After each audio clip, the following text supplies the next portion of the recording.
Do you want to do the intro? Why not shake things up? It's all for you. It's all for you. It's all for me. Yeah, I've not amped myself up. Like usually before I do an intro of the other, I'm literally doing the intro over and over again in my head for the hour leading up to it. So, alrighty then. Alrighty.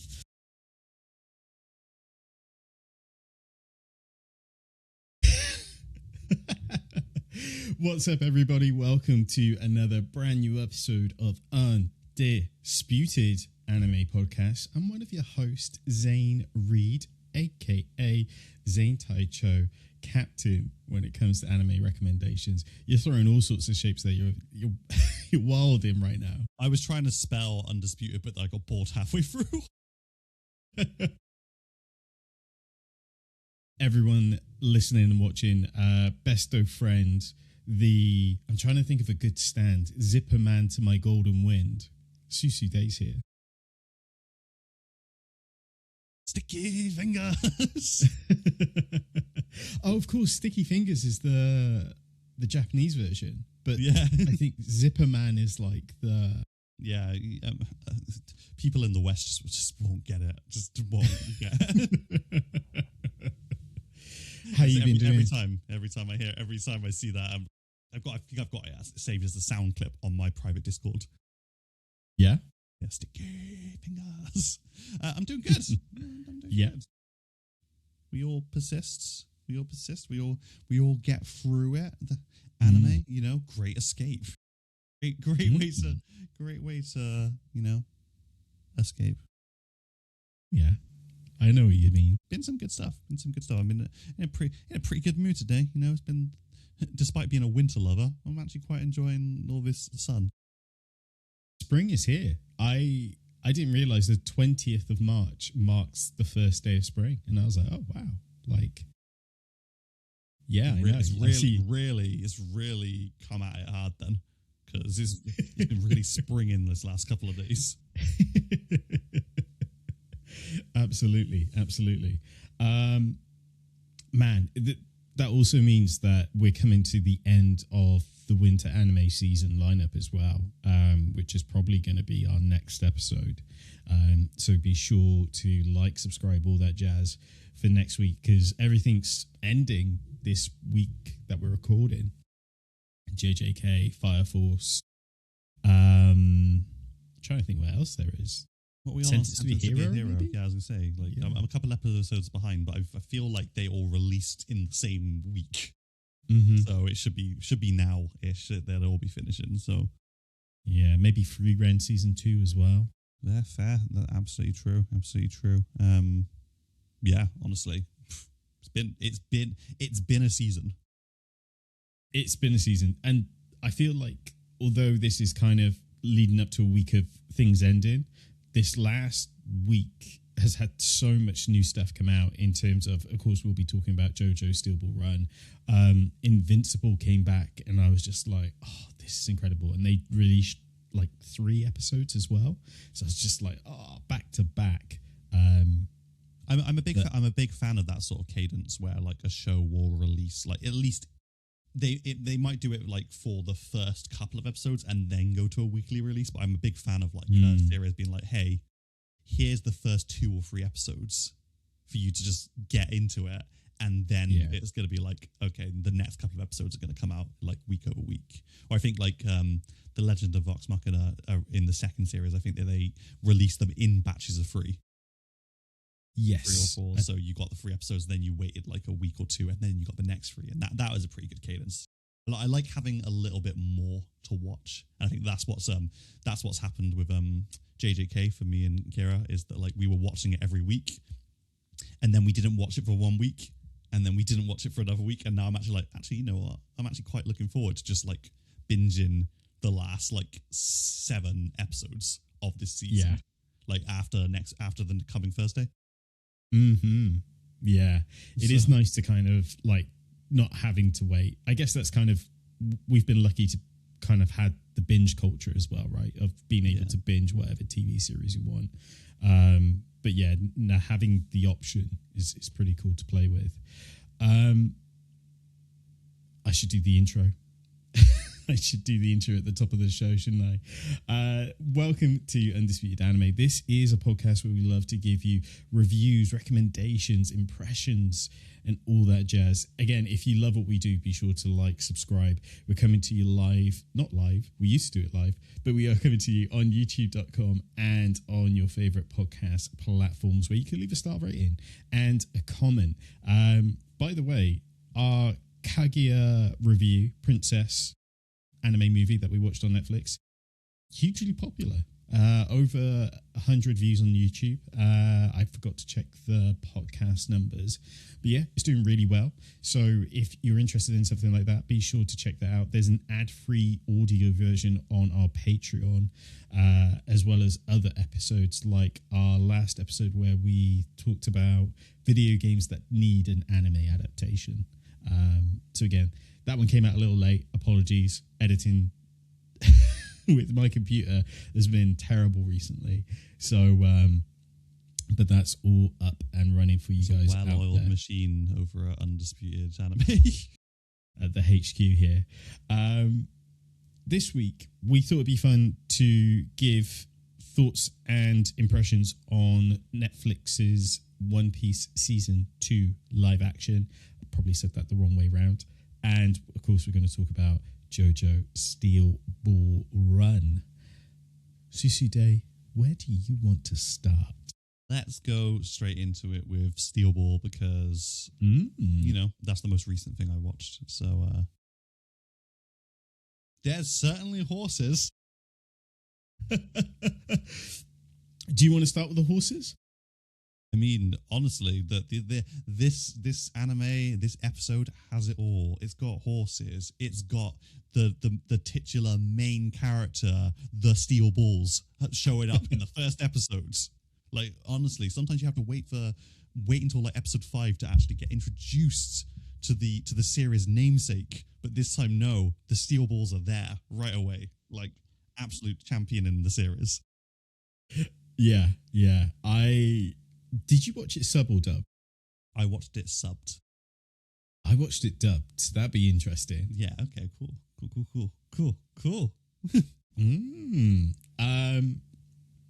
Where do we start? I guess top level thoughts. I loved this. I thought it was really cool. Really liked the direction and stuff. Something I learned is that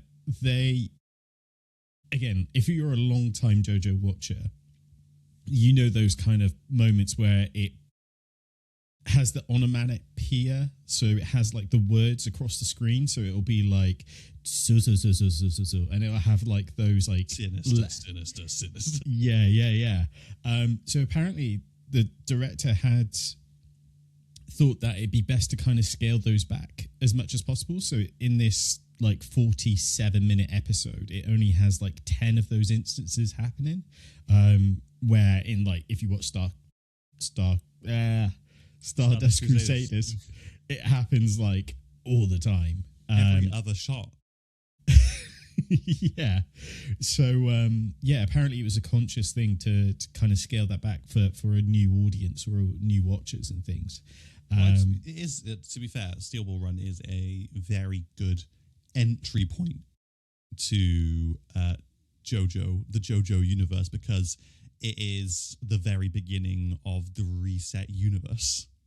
So you don't have to come in understanding anything before, because like with everything prior to this, you have to have at least a limited understanding of the series that came before it, because they're more or less, I'd say maybe Diamond is Unbreakable a little less so, but the others are more like kind of sequels of one another. Yeah. And stuff. Yeah. It's like you're following the Joestar line, like over generations, and their battles against Dio Brando, for the most part, and Stans and the Golden Arrow. Mm-hmm. Whereas this is like the world's been reset, and we're already hearing familiar names, but they're not the people that you'd expect them to be.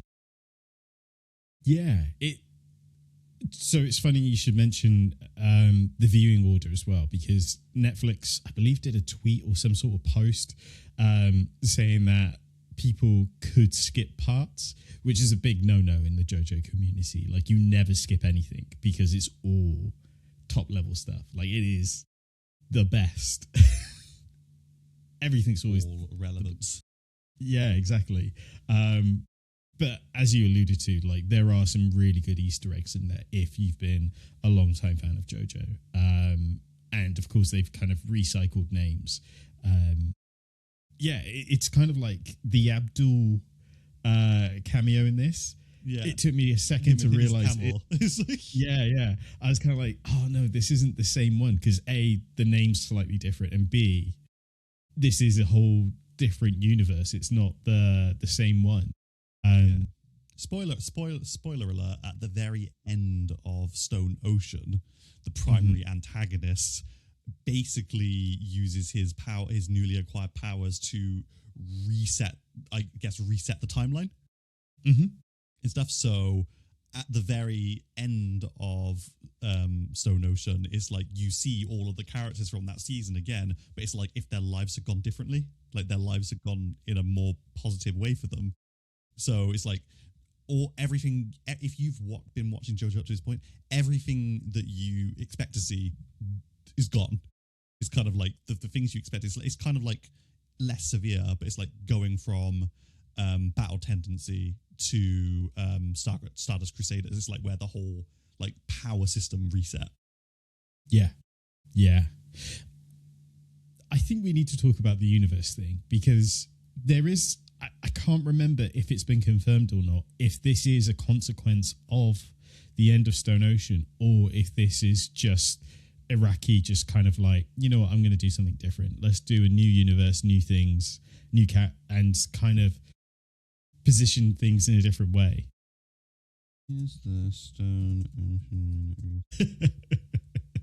As Susu Day is doing some fact checking, I'm going to hit you with some stats and figures. So, first of all, Stone Ocean, Steel Ball Run launched with a 9.8 on IMDb with its first episode. The first episode is also 47 minutes long. So, absolutely fantastic as well. Have you got a confirmed answer? No. The Stone Ocean reset for Made in Heaven is not the cause of the alternate universe in Steel Ball Run. While they both involve universe changes, Part 7 is a completely separate standalone reset. I think it might not be what it was, but it with Stone Ocean ending with a universe reset, why wouldn't it be this world? You know what I mean? Yeah. It's kind of like... Yeah. Kind of headcanon wise, it'd be cool. Yeah, it makes more sense for my brain that it's just like the world got reset by Made in Heaven, and this is it. This is the world we're in now. Yeah, just like Fire Force did it, right? Pause. Where's the announcement? I want an announcement. Where is it? Give me that announcement. Do it. Don't be cowards. But yeah, it's been the highest rated anime on my anime list, beating Free Ren and Full Metal Alchemist Brotherhood. I don't know if it's still in that number one spot. It's probably dropped down now, but it launched at that number one spot, which is funny. Because everyone wants to see everyone wants to see memes. They want to see memeable content. Meme JoJo content. Yeah, I really enjoyed my time with it. The dub is really good. I don't know if this is intentional or not, but Gyro, I was like, they're giving Gyro a lot of sauce. And a part of me was sitting there and I was like, this cool character voice is starting to sound familiar. And then it clicked to me. It's Gojo's voice actor. It's the same voice actor for Gojo. Is Gyro. So I was like, I get it now. This is why. So yeah, they gave Johnny a really tough backstory. He got his life messed up, and he got his life messed up. Everything was going badly for him, and then it was going so good for him, and then it was just going badly again for him. So, I mean, poor guy had his whole career ended. Yeah. That was crazy. Also, no stands in the first episode. I thought was an interesting choice. I think that with the reset, I've not read Steel Ball Run, but my understanding is that like maybe the intent was like, oh, we maybe had too many people having stands previously. Like everyone has a stance. And maybe I don't know if it's confirmed anywhere, but maybe it's one of those situations where it's like, well, you know, we originally started with Hamon and stuff, and like then it was like never really used again after like I say Stardust Crusaders because I think that maybe it's referenced very briefly by Grandpa JoJo. Yeah. I think he does use it once. But I'm wondering if like the kind of like spin power that seems to be present in Steel Ball Run is like kind of in the same like category of powers as like Hamon. Oh, that's an interesting. Yeah. I hadn't thought of that. Because my understanding, I guess it's probably worth prefixing, neither of us have read Steel Ball Run. I do know stands are in this because I saw that Poco Loco, when he's riding his horse, he hears a voice about like kind of hyping him up to do something. And that's supposed to be his stand, like talking to him, although we don't see a visual representation of it. I'm kind of interested about how they get their stands, or how their stands awaken in this, because I imagine that there's no like golden arrow. Yeah. In this, so I'm interested how this is going to happen, and also I'm interested like because some of the characters have obviously got names tied to big characters. It's like what will their stands be when they do awaken? Because we've already seen we've got a Diego Brando. Diego, yeah. A Brit, a nobleman, who couldn't possibly know who he's linked to, potentially. We've obviously got a Johnny Joestar, got a new Zappelli, and you know, let's go. I'm interested to see how it goes. I'm excited to watch the next episode. I was honestly, I watched it at like 11 p.m. and I was on Friday evening, and I was so tired, and I was like, really, I enjoyed the episode so much, and I was like, well, I got to do another episode now. But then I was like so relieved to find out that it was just the one episode there so far. I was like, I'm gonna fall asleep during the next episode otherwise, and I don't want to miss anything good. Did you feel the 47 minutes with this? Actually thinking about it, I think I did pause it and I was like, this feels like a really long episode, a really long 20 minutes. I did. It wasn't until about the 25-minute mark where I was like, surely this episode's almost over. I hadn't actually looked at how long the episode was before I started watching it. But honestly, I kind of dig it when like an anime series comes along and they're like, okay, first episode comes out, it's like kind of a special episode, everything's going to be a bit longer. It's kind of like, you know, when you get to see like, I guess in the same sort of, it's taking the same sort of energy as like releasing the first episode, like an extended version of the first episode as a theatrical release, as like a little treat. Yeah.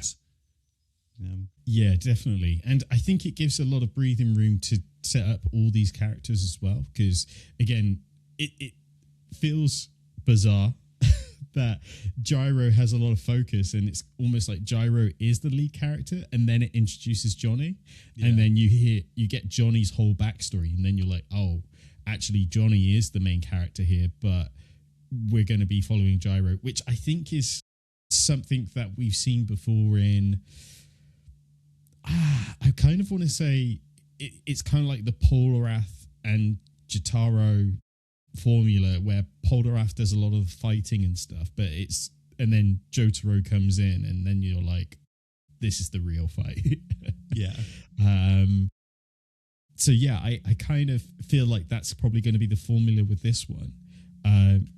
But yeah, I really like the characters. I was surprised how much I really like Gyro. I thought it was really cool with the hat and the way he takes down that thief in the first, where he's just like, let him go. Let him do it.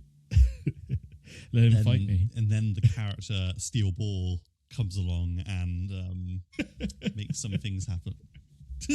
Yeah. The Steel Ball. But, obviously the memes are going to be proper out there because, obviously, Johnny Joestar is obsessed with those steel balls. Yeah. There was a moment or two where he was like, let me have those balls. And I was like, this doesn't sound so hard. Let me close the windows. It's going to be a great It's going to be a great reaction clip for people to be using for certain things. But yeah, it's like honestly, stylistically, does not disappoint. It's just as flamboyant and crazy as it usually is. And I always find that, like, with the character design in JoJo, it's like the characters look. I guess this is the whole big joke. Is the characters either look so cookie cutter, like boring, or they're stand user coded. There's no in between. If you're a main character, an important character, you're going to be known immediately by the moment someone looks upon you that you're an important character.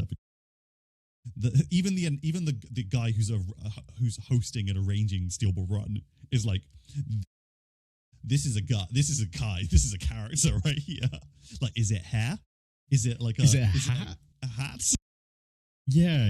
It makes me laugh because you do notice like the over sort of design, and I think most of the main characters have like colored lips as well. So like Gyro's got the green lips, Johnny's got blue lips. So I was like, okay, I think Sandman has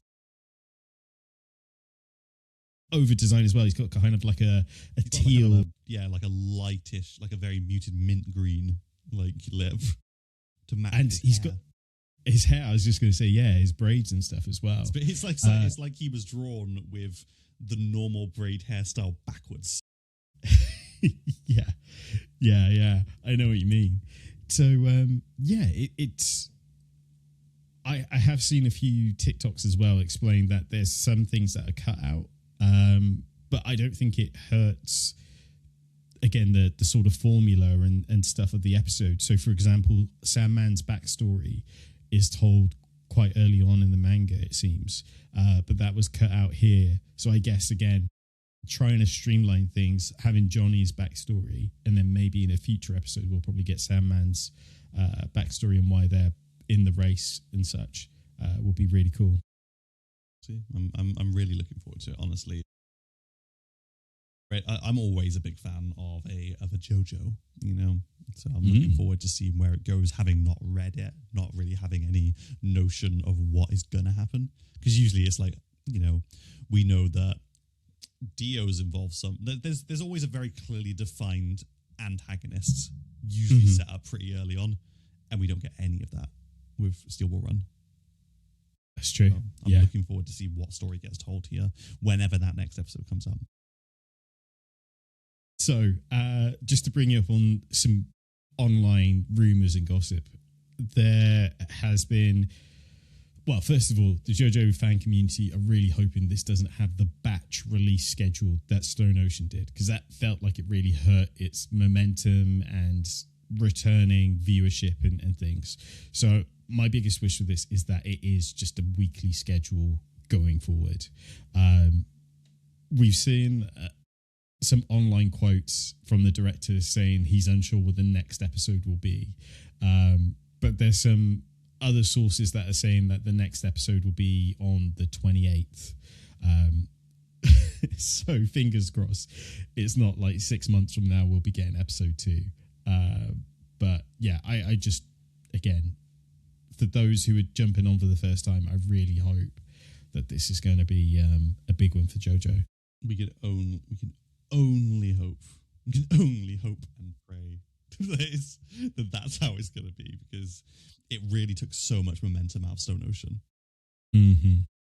So I'm hoping.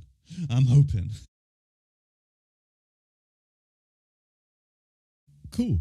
Should we cut to a break and then when we come back talk about One Piece? Yeah, sounds good. Yeah. Alrighty then. If you are enjoying the podcast, be sure again to like and subscribe. But we're going to cut to an ad. So we'll see you on the flip side. See you in a bizzle. Undisputed Anime has a dream of becoming the #1 podcast in the world when it comes to anime. But we need your help. That's why this episode is brought to you by you. We need you to like, subscribe, leave a comment, things that you love about the podcast, which you hate about the podcast, things you'd love us to review, watch, review, talk about, all those wonderful things. We want your support. To do that, we want you to be part of the podcast. So be sure to leave a comment. We'll read them out on the show. Subscribe to the channel on YouTube. All the relevant links will be in the description. And if you listen to this on your favorite podcast platform, again, feel free to leave a star rating and a comment on what you'd like to see from the podcast. It truly means the world to us that you have supported us this far. We're looking to pierce the heavens and make sure our drill is the one to do it. So be sure to like and subscribe and leave a comment down and below. Even an emoji, we'll read those too. And we are back. Netflix released another little show called One Piece Season 2 live action. How many episodes are there? I want to say there's like 8 episodes. May have made that up. There's 8 episodes and the One Piece is real. Susude, give me the lowdown because I haven't actually watched this and I'm going to say something sacrilegious and say I've actually been watching Fairy Tail because that's my type of One Piece that I really enjoy. So as a non-sort of One Piece consumer, do you think I should check out season 2? I think you should. I'm going to go off the top of this. I think that season 2 took everything that season 1 did really, really well and improved on it. I think that of all people, I was probably one of the biggest skeptics of a live action One Piece when it was originally announced, because I just could not conceive how they would do it justice when I've already seen how badly Netflix has done with adaptations in the past. So I was obviously really pleasantly surprised when season 1 came out, and obviously it's not like the absolute pinnacle of story writing or acting, but it was very good and very entertaining, very true to the original format. It's been the exact same with season 2. I think that the arcs have been cut down in a really satisfying way to give the characters like a lot of to show like growth in the characters while also progressing the story along at a faster pace. Obviously, it is still wild to me that Netflix decided, hey, let's adapt something which is thousands of chapters long, and we obviously know that Oda has he knows and he has chosen the arcs that he wants to get adapted, and he's also chosen where the live action will or should end in order for it to be a satisfying, unfinished story. Right, I see. So it's good. It's good. I think the episodes are really well paced. it's 8 episodes, like you said, and we cover a lot of ground. So we do Logtown. We open with like Logtown, and venturing into the Grand Line. So we get the Logtown little arc, which is great because you get introduced to characters like Smoker, Buggy's back. You get to see that incredible scene of Luffy taken to the spot where Gold Roger was going to be, was executed, to be executed himself by Buggy, and he laughs in the face of death like Gold Roger did. And that's really spooked everyone because everyone's like, oh my god, this guy is like Gold Roger. They obviously flee to the ocean. Zora gets like new swords after having them broken by Hawkeye. They do the great transition of going over the red line over the mountain, the reverse mountain. Surviving that, the ship gets eaten by Laboon, the whale.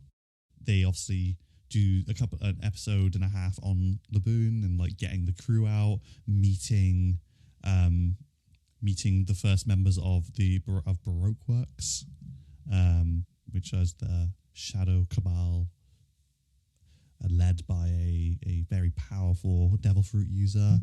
But yeah, we do Logtown, we do Laboon, we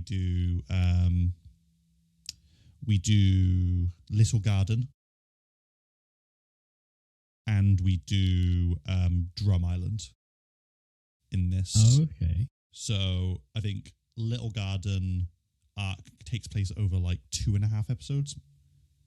And Drum Island is obviously the full Drum Island is like the last 3 episodes, which is basically, learning about Chopper and Chopper joining the crew. I see. It's all been great. It's all been great, guys. I've really enjoyed it, and I'm usually the last person to big up a like live action adaptation. I think that they've done a really good job, and the reason that they've done a good job is because they've taken this story, which is so ridiculous in some aspects, and they've not tried toning it down. They've just left everything feeling exactly as wild and like campy as it has always been, like even down to like the costume design and the character design. Something I keep seeing a lot about this season is that they're able to pepper in earlier sort of hints and Easter eggs. So, for example, I saw a lot of stuff that he does the Joy Boy dance early, which is earlier than what's seen in the manga version. Yeah, he. I think it's been put in as like a nice little Easter egg for people who. It's like kind of a if you know kind of thing. But you obviously see like Luffy perform in order to get Laboon to release the crew and get his attention. He sings the Binks's Saki like sea shanty. But while he's singing it, he starts dancing, and while he's dancing, he does the very iconic like Nika like sun god pose. While he's doing it, and it's obviously it's not unintentional because obviously there's intent, I think, by putting it in there, especially because I know that Inaki is a big One Piece fan, and he's been credited with saying that like he'll read a script and he's like, if there's something that Luffy does in the manga that he thinks would look good in this spot, he tries to like get them to let him add it in. Like in the final, at the end of the final episode of this season, he does the whole thing where he's got like the chopsticks in his nose and his mouth, and that was something that he has suggested be put in there, and that's obviously a very like Luffy thing to add in. But yeah, we obviously got to see the man who would become Brook. Well, the man who is Brook, but the man who becomes the Brook that we know in like episode 2, and we get to hear Binks Sasaki sung like on the big screen, and it's so incredible to hear it, like to actually like just hear it like sung by a whole crew. Like wow, so nice. It made me feel really nostalgic. Yeah, I just had a lot of good feelings watching it. Like there was just like moments where my heart was pounding. Like the whole Chopper thing, heartbreaking. Like they really did a great portrayal of Chopper. I'm so glad that they didn't try and like do a hyper realistic Chopper, and they kept him like being cute little Chopper. Mm-hmm. It's been good. Obviously, I imagine that there's so many people out there who are unsatisfied that like the fights just don't feel as big. But I thought it was really good. I finished watching it. I was like, I really want to go back and watch season 1 again now. I want to watch all like 16 episodes in that kind of new lens and experience sort of thing. Go back and experience it all again, because obviously you see so much character growth, the characters interacting with each other. It feels very Straw Hat, and like of course all their interactions with like Vivi and also with Nico Robin. Like, you obviously see her, like she shows up like in almost every episode, even if not directly. There's like usually like you'll see her or see a flashback of her in it or something that she's doing elsewhere. And also, all the while, they're also following Smoker, because Smoker's been given a mission by Garp to track down a Baroque Works agent. And so it cuts away every now and then to what Smoker and his lieutenant are doing. So are these new characters like good representations as well? Like you mentioned Chopper, Nico Robin, is that Nico Robin feels authentic? It really like Nico Robin did when you first get, because she feels like the bad guy, and that's how she felt. But like kind of the bad guy, and like I actually don't know what your end game is, because a lot of what you're saying doesn't seem to align with what all the other bad guys are saying. But at the same time, you're very clearly a threat to us. So and obviously we've got to see so little of Mr. Crocodile, but he's like the way he's teased is just so good. I 10 out of 10 recommend going to watch it. Again, don't go into it expecting you're going to get exactly like a 1-for-1 with the anime, but it's definitely worth watching. I think that One Piece really did, and I know that it's like memed the hell out of, break the Cutter live action curse, in my opinion. The two questions I have off the back of it, though, is the first one is, do you, knowing Chopper is CGI, do you think they're going to scale back his presence if there is like a season 3? Or do you think that they'll use that Paddington animatronics that they've been using on stage shows? I do not think that they'll scale him back. Every episode which has Chopper in it, he's such a big part of the episode, and not just in his like little form. You get to see him in his reindeer form and also in his human form. Like you see him less in his reindeer form, but you see him in his human form quite a lot. He fights like there's a whole fight scene alongside Sanji in the castle. So I cannot see them scaling it back, especially because at the very end, it shows Chopper checking in his bag, and he's asked what he's holding, and he's got a jar full of pills, and they're like, what are those? And he's like, it's a secret. And obviously, if you know, you're like, those are rumble balls, and those are the keys to his like transformations and stuff. So I can't foresee them scaling his presence back, but I can foresee them doing what they've done with everything else, in that it'll just be kind of like the combat itself will be kind of like more subdued. Right. Yeah. So, but I'm really looking for, like, obviously we don't know how far they'll go with it. I really hope that they get to Water 7.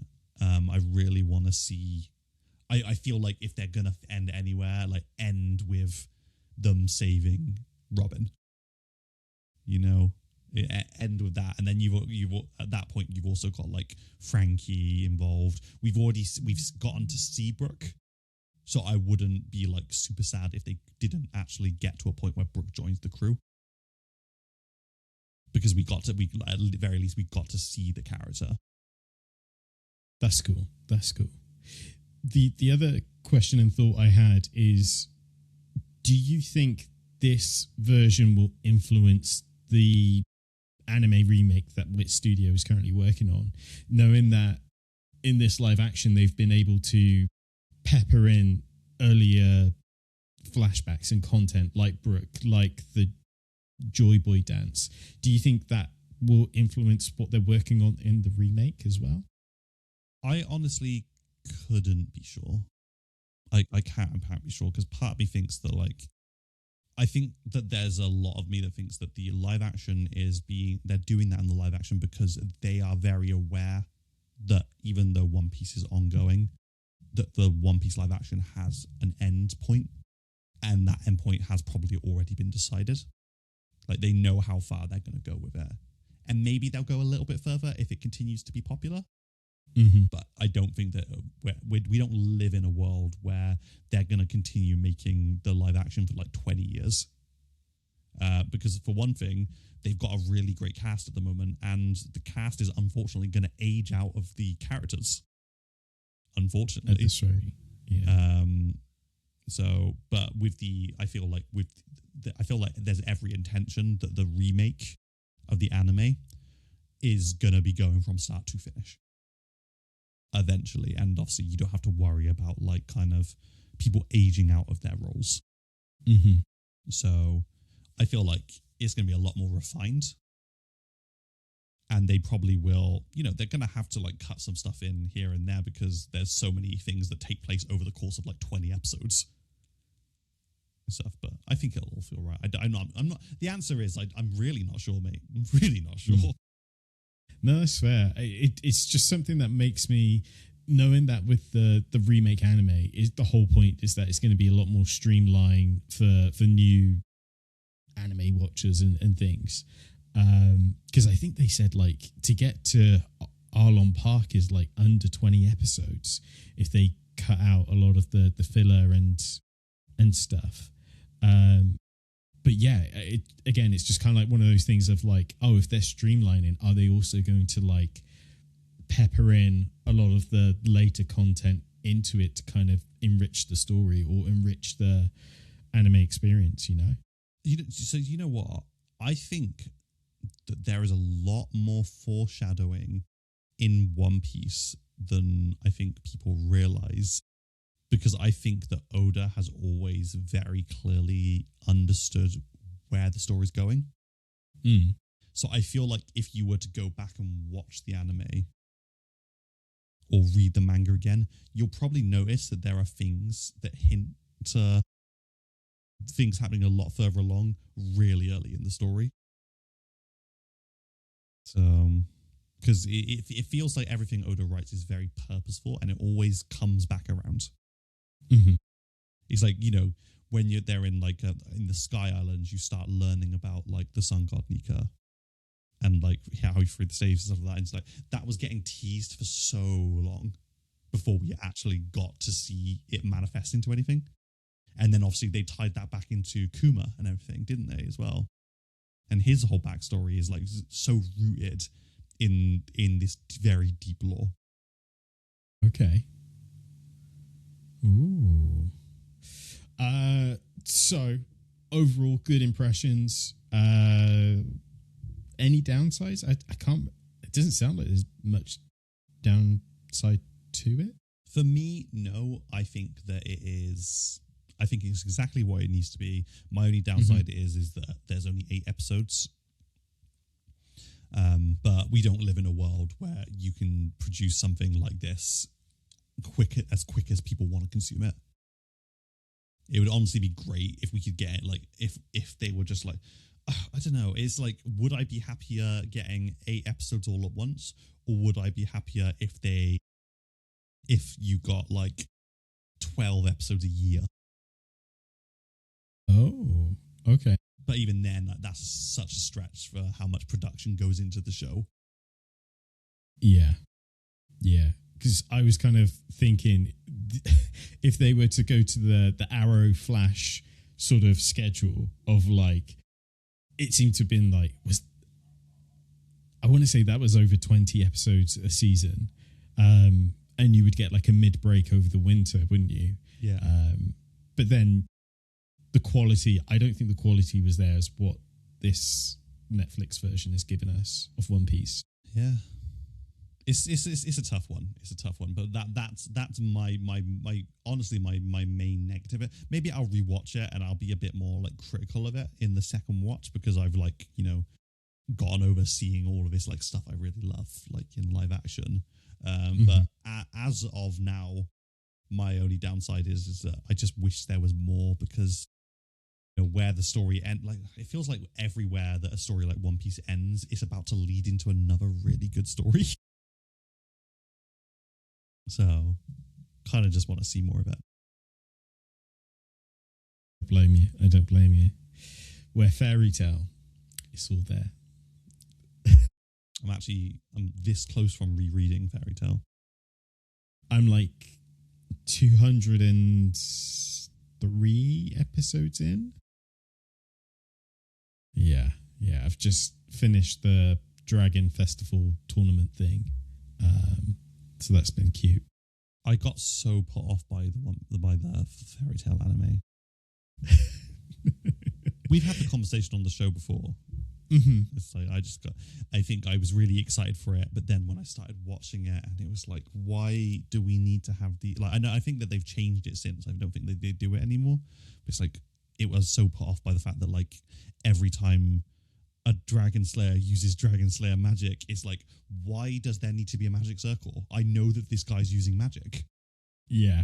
Like, but it's like, it really, like, it was like every single magic had like a big telegraphed magic circle. I'm like, this is a story about wizards and magicians using magic. Like, I know that what is being used is magic. Why do you need this big out of place magic circle on his fists every time he uses a spell? Yeah. Where I am with it, that's now gone. Like, that doesn't happen at all now. I can't tell you when that dropped, but where I am with it, it's very much a product of its time, because it does like 5 minutes of recap in the previous episode. You get like maybe, let's say 15 minutes of an episode, and then the last like 5 minutes teases the next episode. The last episode of Fairy Tale. Natsu for a guy. So it definitely feels its age where I am at the moment, but I'm really looking forward to getting to 100-year quest. That's the whole reason I'm trying to get through this, is because that came out, I want to say last year, and it looks pretty decent from what I've seen. Yeah, that's the goal, at least. Well, I'm looking for something new to read at the moment. I've been reading a lot of like I want to say bad man.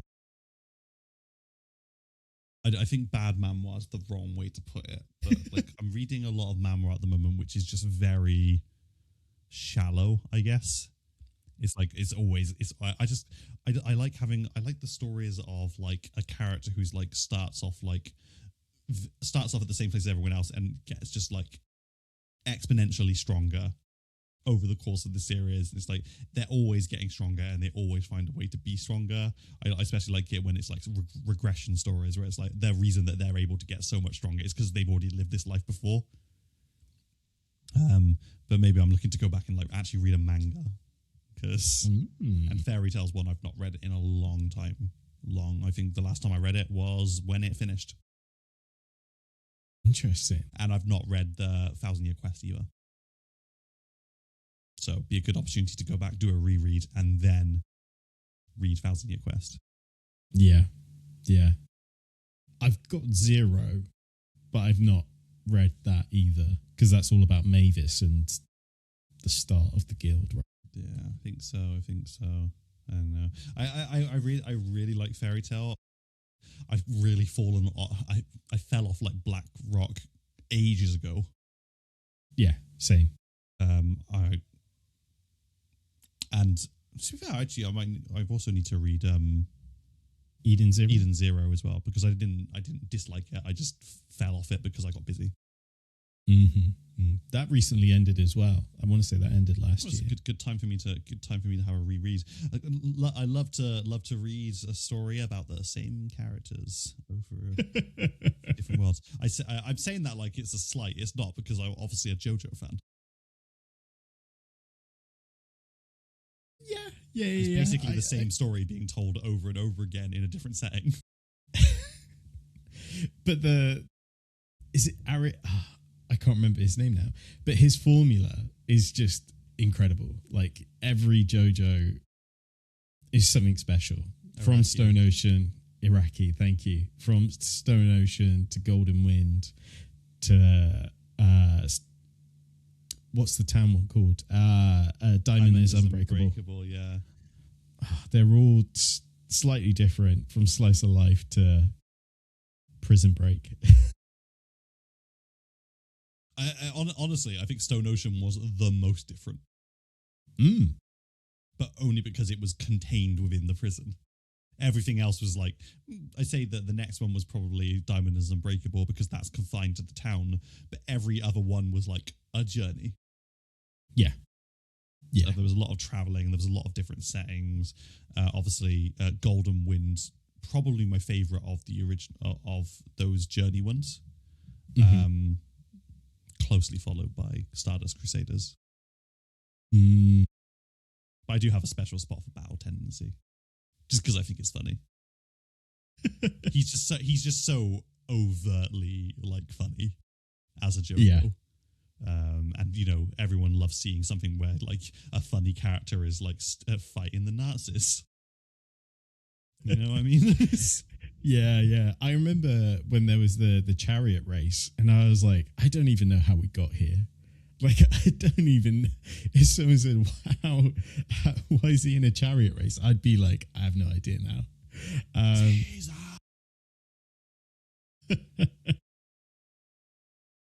But yeah, it's so good. It's so good. I think that's the episode. 2 thumbs up from Susie Day. If you have enjoyed this, let us know in the comments down below. And of course, let us know what your favorite JoJo part is. If you have seen season 2 of One Piece live action on Netflix, give us your thoughts. Are you a big One Piece fan? Have you enjoyed the adaptation that they've put together? What were your thoughts of Chopper? I think Chopper should be like a little animatronic person, like the Freaky Paddington thing, but that's just my like the Freaky Paddington. I would probably lose my mind if I saw something like that. I think they should do it. I think they got the money and the technology. They've definitely got the money. They've definitely got the technology, but someone would absolutely steal it from the set. But let us know your thoughts in the description down below. Leave a star rating if you listen to this on your favorite podcast platform, and of course, like and subscribe, because next time we will be talking about our thoughts of the winter anime and what we're looking forward to in the spring. So be sure to subscribe for all of that. Any final words, Susie Day? Stay hydrated. Stay hydrated. The world is dark, but there is still things worth looking forward to. Absolutely. I should probably mention as well, I did an episode on Manga Attack about Phantom Busters. So be sure to check that out as well. Manga Attack. Always podcast. plug Manga Attack. Friend of the show. Cousin. Yeah. So yeah. Great episode. We talked about Phantom Busters Volume 1. Check it out. We'll give you our thoughts and things of that nature. But for now, thanks for listening. Thanks for watching. And we'll see you on the flip side. Peace. You dabbed? I have to put my head down to dab. Yeah. So I'm not trying to be relevant to the children. That would be throwing up a 6-7 though. You just did it, and I'm gonna leave. I just hit the algorithm. I'll see you soon. Ta-da.